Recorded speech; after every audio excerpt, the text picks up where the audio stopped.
ख्रिस्ताय माझ्या प्रिय बंधू आणि भगिनींनो, आपण सर्वजण वेगवेगळ्या दिशेतून आलेला आहोत आणि येथे जमले असताना विशेष परीने हा सण म्हणजे माता मरियमचा जन्मदिवस साजरा करण्याकरता तसेच या 9 दिवसाच्या भक्तीमध्ये आज आपण इथे 4था दिवस साजरा करीत आहोत। तर यात्रेची तयारी करत असताना या वेळेला आपण विशेष परीने बघत आहोत की परमेश्वराने एक योजना सर्वांसाठी तयार केलेली होती। माणूस जेव्हा पापात पडला आणि स्वतः परमेश्वरापासून दुरावला त्यावेळेला उत्पत्ती ग्रंथ आम्हाला सांगते की एक योजना परमेश्वराने त्याच वेळेला जाहीर केली होती आणि ती योजना अशी होती की माणसाला एका माणसानेच निवारलं पाहिजे, मुक्तता दिली पाहिजे म्हणून ती योजना तो आखत होता आणि त्या योजनेच्या अनुसारानं माता मरियमचा जन्म झाला आणि माता मरियमच्या उदरी प्रभू येशू ख्रिस्त स्वतः परमेश्वराचा पुत्र त्यांनी मानवी शरीर धारण करून आमच्यासारखा तो मनुष्य झाला। परमेश्वराने ही मोठी देणगी आम्हाला दिलेली आहे। माता मरियेच्या उदरी प्रभू येशूचा जन्म झाला आणि ही देणगी आम्हाला त्याने दिलेली आहे। माता मरियम ही फक्त प्रभू येशूची माता नसून संत योहान असे म्हणतात की ते त्यांचीच आई नसून सर्वांची आई म्हणून तिला घोषित करण्यात आलं आणि ही घोषणा प्रभू येशू दुःख भोगत असताना ख्रिस्तावर खिळलेले असताना त्यावेळेला ही घोषणा केली। योहानाला सांगितलं ही तुझी आई आणि मरियम सांगे हा तुझा पुत्र। माझ्या प्रिय बंधू आणि भगिनींनो, त्या दिवसापासून एक नवीन नातं जुळलं, एक नवीन नातं। मरिया जी प्रभू येशूची आई होती ही सर्वांची आई त्याच वेळेला झाली आणि म्हणून माझ्या प्रिय बंधू आणि भगिनींनो, ही मोठी देणगी जेव्हा परमेश्वराने आम्हाला दिलेली आहे तिचा गौरव करण्यासाठी आपण इथे उपस्थित आहोत। माता मरियमने हे स्वीकारलं खरं पण तिच्या जीवनामध्ये आपण पाहतो की खूप कष्ट आले, तरी सुद्धा सहनशीलतेने तिने या सगळ्या वस्तू ग्रहण केल्या जे तिच्या वाटेवर आले. दुःख आणि सुख ह्या सगळ्यांना ती आपल्या हृदयात तिने ठेवलं. दुःख काही वेळेला तिला समजलं नाही की परमेश्वर योजना कशी आहे. जीवनामध्ये दुःख आले, तिने परमेश्वर विचारलं नाही की हे दुःख माझ्या जीवनात तू का देतोयस, मला एवढी मोठी परमेश्वरी आई तू केलेला आहेस, पण हे दुःख कशासाठी. माझ्या डोळ्यासमोर माझा मुलगा मरत आहे आणि मी काहीच करू शकत नाही, असहाय्य अशी ती बघत आहे. त्यावेळेला सुद्धा हा प्रश्न तिच्या मनामध्ये उद्भवला असेल. मरण झाल्यानंतर देखील जेव्हा तिच्या हातामध्ये ते निर्जीव शरीर तिने घेतलं, त्यावेळेला सुद्धा हाच प्रश्न तिच्या मनामध्ये आला असेल की परमेश्वरा माझ्या जीवनामध्ये हे सगळं का. जेव्हा सगळे लोक सोडून गेले आणि सगळे लोक निराश झाले होते, तेव्हा कदाचित मर्यादांना वाटलं असेल मी सुद्धा निराश होऊ, परंतु तसं न होता तिने एक पाऊल पुढे उचलला. निघून गेले होते त्यांना, त्या शिष्यांना परत तिने आणलं आणि त्यांच्याबरोबर संभाषण करून त्यांच्याबरोबर एक प्रकारे नवीन एक कृत्य तिने केलं. ते म्हणजे परमेश्वराला आपण मान खाली वाकवून खरोखरच देवाचं गौरव करावं, कारण त्यांची एक योजना आहे ती पूर्ण होणार आहे. अशा वेळेला माझ्या जीवनामध्ये माझ्या प्रिय बंधू आणि भगिनींनो, आपल्या जीवनामध्ये देखील कष्ट येतात, दुःख येते, त्यावेळेला आपण निराश होतो. त्यावेळेला आपण सुद्धा विचार करतो की माझ्या जीवनामध्ये कष्ट का, हे दुःख का, मी सहन करू शकेल का. परंतु परमेश्वर आपल्याला दुःख देते जितकं आपण सहन करू शकतो. आणि आईपेक्षा जास्त जास्त या जगामध्ये या आईने जे दुःख भोगलेले आहेत ते कोणीच या जगामध्ये कोणतीही आई भोगणार नाही. तरी सुद्धा माझ्या प्रिय बंधू आणि भगिनींनो, आपल्या जीवनामध्ये हे कष्ट दुःख यासाठी येतात कारण त्याच्यातून एखादा मार्ग आपल्याला दिसून येतो. मला अजूनही आठवते ही तारीख 14 जानेवारी 1993.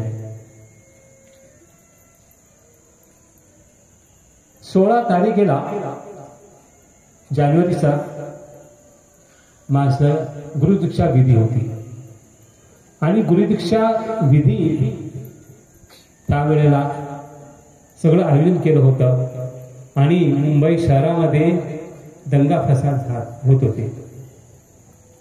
मुस्लिम आणि हिंदूमध्ये अपवाद मला माहिती आहे इतिहास की तेथे अशा प्रकारे वातावरण निर्माण झालेला आणि आम्हाला वाटलं की कदाचित आमची गुरुदीक्षा होणार नाही. आणि अशा वेळेला मी वसई या ठिकाणी माझ्या मित्राच्या घरी गेलो. ती तारीख होती 13 जानेवारी 1993 साली. मी त्यांच्याकडे गेलो फक्त त्यांना भेट देण्यासाठी आणि 14 तारीखला मी परत जेव्हा सिमरनमध्ये आलो त्यावेळेला आपले जे रिसेप्शनिस्ट होते त्यांनी मला पाहिलं. मी आनंदित आतमध्ये येत होतो. त्यांनी मला बोलवलं आणि त्यांनी मला सांगितलं की तुमची वाट रेक्टर अग्नेंद्र ग्रेशियस ते नंतर बिशप झाले ते तुमची वाट बघत आहेत. तर मला वाटलं की खरोखरच 2 दिवसानंतर आपली जी कार्यक्रम करायचा आहे त्या नियोजनासाठी मला बोलवत असेल. मी शिडी चढत होतो. परत त्यांनी मला बोलवलं आणि त्यांनी मला सांगितलं की हे दुःखद बातमी आहे. मी म्हटलं काय झालं, दुःख काय झालं. म्हटलं घरूनच आता तुझा फोन आला होता तुझ्या घरून करून तुझी आई या जगात नाही, परमेश्वराने तिला आपल्याकडे बोलवलं आहे. हा धक्का मागे बसला. माझ्या मनामध्ये एक प्रश्न उद्भवला की फक्त 2 दिवस आहेत आणि परमेश्वराने माझ्या आईला त्यांच्या घरी का बोलवलं.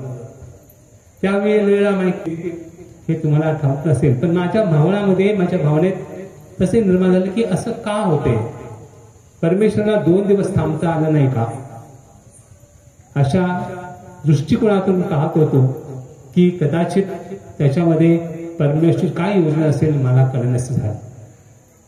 आणि दुःखात असताना मला रेक्टर बोलवून सांगितलं की असं झालं. मी म्हटलं हो मला कळलंय.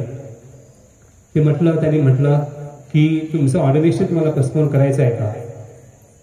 मी म्हटलं नाही करायचं. मी 16 तारीखच वर्दी घेणार, सर्व तरफला 16 तारीखला गुरुदीक्षा होणार. ते म्हणा लागले प्रार्थना कर. मी म्हटलं प्रार्थना करून चालू आहे. चॅपेलमध्ये होतो आणि प्रार्थनेमध्ये मला अशी शक्ती मिळाली. हे सगळं परमेश्वरची योजना आहे, तो फक्त हो म्हण. 14 तारखेला तिचा मृत्यूदिन, 15 तारखेला तिचं आम्ही ग्रेव्हयार्डमध्ये तिला पुरलंच आणि 16 तारखेला माझी वर्दी झाली. तर त्या वेळेला मला सांत्वन करायचं की काँग्रेशन करायचं हे त्यांना कळण्यास झाले. कारण काय करायचं, दुःखात आणि सुख दोन्ही एकत्र येत आहेत आणि अशा वेळेला कोणती भावना व्यक्त करायची, दुःखाची व्यक्त करायची की कॉंग्रॅच्युलेशन्स द्यायचं हे त्यांना कळण्यास झाले. म्हणून माझ्या मनामध्ये एक विचार होताच की परमेश्वराने जर माझ्या जीवनामध्ये ही घटना ठेवलेली आहे तर त्याच्या मागे काहीतरी हेतू असेल, काहीतरी उद्देश असेल. मी ती स्वीकारली. माझ्या प्रिय बंधू आणि भगिनींनो, खूप वर्षानंतर मला कळलं की परमेश्वराने माझ्यासाठी एक प्रकारे तयारी करून ठेवली होती की तुझ्या जीवनामध्ये अशा प्रकारचे कष्ट येतील, दुःख येतील, तू घाबरायचं नाही, कारण मी परमेश्वर आहे, मी तुमच्या बरोबर सातत्याने राहील. ही प्रकारचे वाक्य जे आहे मत्थेय अध्याय 28 मध्ये हे वाक्य माझ्या लक्षात आलं की परमेश्वर आपल्याला दुःख देतो, कष्ट देतो, परंतु तो आम्हाला सांगून जात नाही, तो आमच्या बरोबर असतो आणि हे आपण मान्य केलं पाहिजे. आपल्याला फक्त सांगत नाही तुला मी दुःख देतो, परंतु ते दुःख स्वीकार करण्यासाठी धैर्य तू देत असतो. आणि म्हणून माझ्या प्रिय बंधू आणि भगिनींनो, आपल्या जीवनामध्ये किती कष्ट आले, किती दुःख आले, काही झालं तरी सुद्धा परमेश्वर आपल्या बाजूला आहे. कारण एक मोठी देणगी, आईची देणगी त्यांनी आम्हाला दिलेली आहे. ही आई आपल्या बरोबर सातत्याने असेल अशा प्रकारे विश्वास आपण ठेवला पाहिजे. महिम या ठिकाणी पॅरिस्ट्रीस्ट होतो औरंगाबादच्या येण्या अगोदर, आणि महिमला तुम्हाला माहित आहे की दर बुधवारी नवेना असतात. नित्यसहायक मातेचा नवीना तिथे आपण करत असतो आणि त्यावेळेला असंख्य लोक तिकडे येत असतात. वेगवेगळ्या भाषेतली, वेगवेगळ्या प्रांतातली लोक तिकडे येत असतात आणि दुःखत असतात, त्यांना दुःख वाटते. आणि माझ्याशी जेव्हा ते बोलतात, फादर आमच्यासाठी प्रार्थना करा, माझ्या घरी असं झालेलं आहे. मी म्हटलं तुझ्या आईकडे जा, आई कधीच तुम्हाला निराश करणार नाही, ती तुमच्या बरोबर असेल. कदाचित तुम्ही जे मागता ते तुम्हाला देऊ शकणार नाही किंवा विलंब होतील, परंतु तुम्ही तिच्यावर विश्वास ठेवा, कारण ती माझी आई नाही, सर्वांचीच आई आहे. आणि या हेतून माझ्या प्रिय बंधू आणि भगिनींनो, पुष्कळ लोक त्या आईकडे येतात, रडतात आणि काही वेळा अक्षरशः तिकडे बसून ते दर रविवारी बसतात, प्रार्थना करतात आणि ते म्हणतात फक्त माझ्या आईवर विश्वास आहे. एखादा व्यक्ती, एक स्त्री जवळजवळ लग्न होऊन 12 वर्ष झालेली दुःखत होती, तिला मूलबाळ नव्हतं आणि ती त्या ठिकाणी नवेनासाठी आली आणि मला भेटल्यानंतर विचारलं मी काय करू, मला मूलबाळ नाही. तर मी म्हटलं फक्त विश्वास ठेव आईला, आईवरती तुझा विश्वास असेल तर तू कधीच निराश होणार नाही. फक्त एक पत्र लिही, छोटसे, तुझी जी इच्छा आहे ती इच्छा घे आणि तो बॉक्स ठेवलेला आहे त्याच्यामध्ये घाल. त्या व्यक्तीने तसं केलं आणि 3 आठवड्यामध्येच तिला हे गुड न्यूज मिळालं की खरोखरच ती गर्भवती झालेली होती. माझ्या प्रिय बंधू आणि भगिनींनो, हे माता मरियमचं कार्य आहे.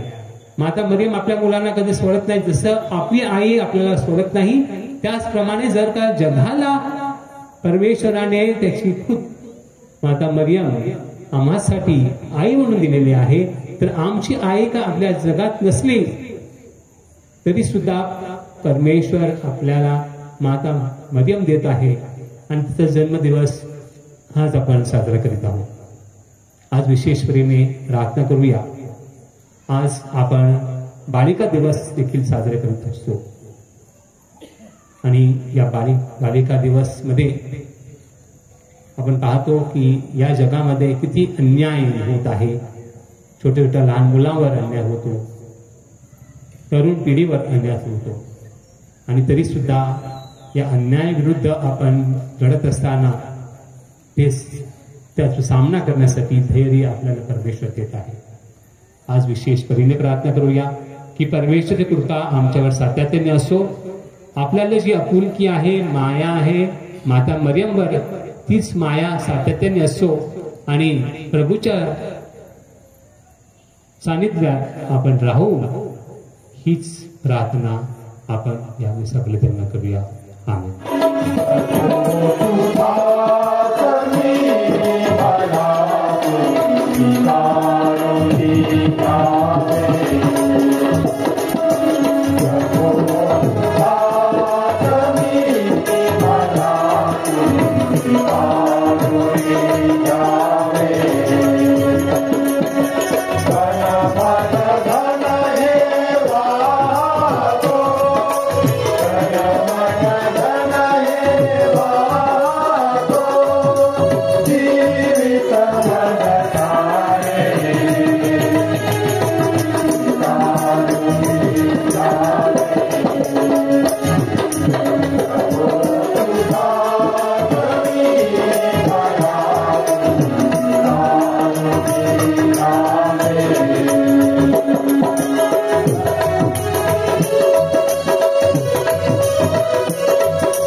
आणि तो स्वेच्छेने दुःख भोगायला सामोरा गेला.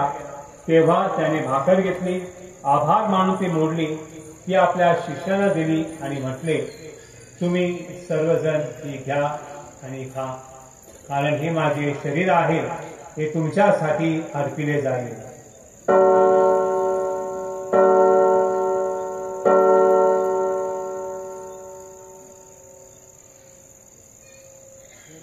स्वामी हे माझ्या देवा. त्याचप्रमाणे भोजन झाल्यानंतर प्रभू येशूने प्याला घेतला, पुन्हा तुझे आभार मानले, तो प्याला आपल्या शिष्यांना दिला आणि म्हटले, तुम्ही सर्वजण हा घ्या आणि यामधून प्या, कारण हा माझ्या रक्ताचा प्याला आहे, ते नव्या वर्षाच्या कराराचे रक्त आहे, ते तुमच्या आणि पुष्कळांच्या पाप क्षमेसाठी ओतले जाईल, हे माझ्या आठवणीसाठी करा.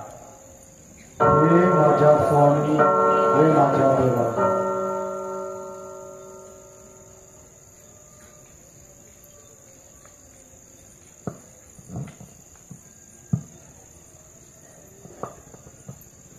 उशीत घे आम्हा दर्शन तू दे, पापी आम्ही आई जवळी तू घे.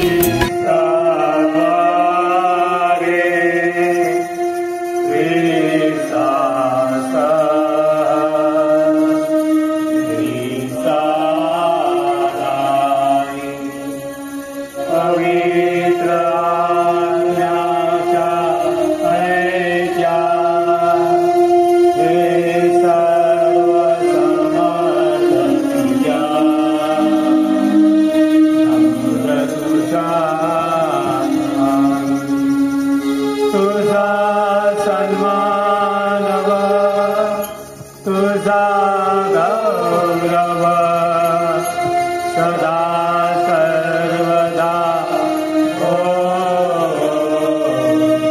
तुझा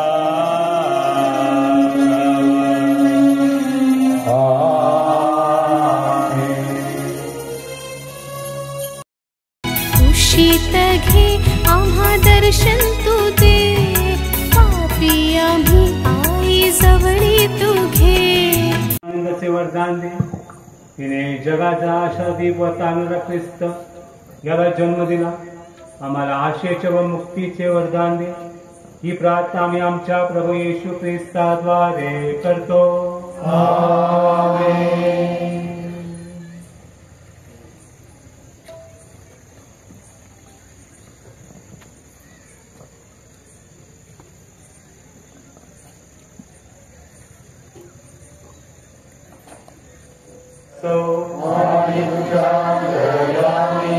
सर्वशक्तिमान परमेश्वर पिता आणि पुत्र आणि पवित्र आत्मा तुम्हास आशीर्वाद देवो जा निसा समाप्त केलेली आहे प्रभूची शुभता प्रकट करा और जन मरिया तू धन्य धन्य स्त्रियांमध्ये सदा राणीची राणी कुमारीची तू राणी माझी आई स्वर्गीय राणी आलोचनी तू स्वीकार विनती